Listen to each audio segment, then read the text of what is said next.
about eldrich creatures, I have a bunch of nanobot ideas and technological ideas that you should implore and discover. And having all cubed variants of time travel, logistic calculative gates,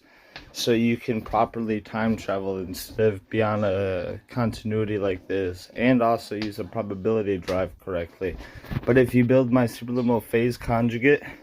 robots, just hold them at this dimension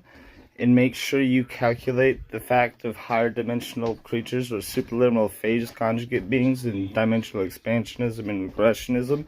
so that you can calculate the higher quasi-particles like the omega particle and what's beyond the omega particle, so you can stabilize it with the omega particle and base it off that in a quasi-structure with the tachyon software to make a higher dimensional lattice, and with flat space-time being infinite dimensional, and also dividing by 0 on locality and other things in the code of the universe. But what I mean is, you prep to build a new superliminal phase conjugate being at the 11th dimension, and you'll see what I'm talking about with these robots with Skinner boxes and other organules, the dampeners, and then the storm generator plasma arcs, and then other things as well that you would have technological devices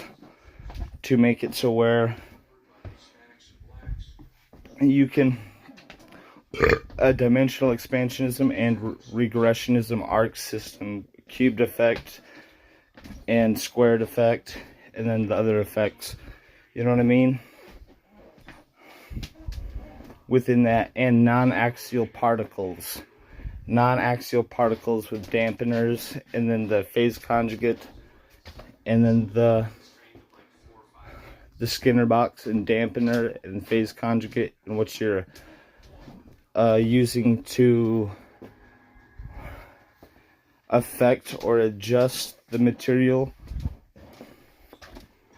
But what I'm saying is you'd make it based on the technology,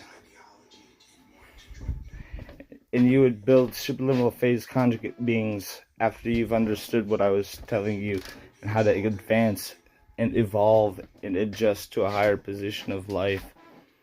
dimensional expansionism and regressionism.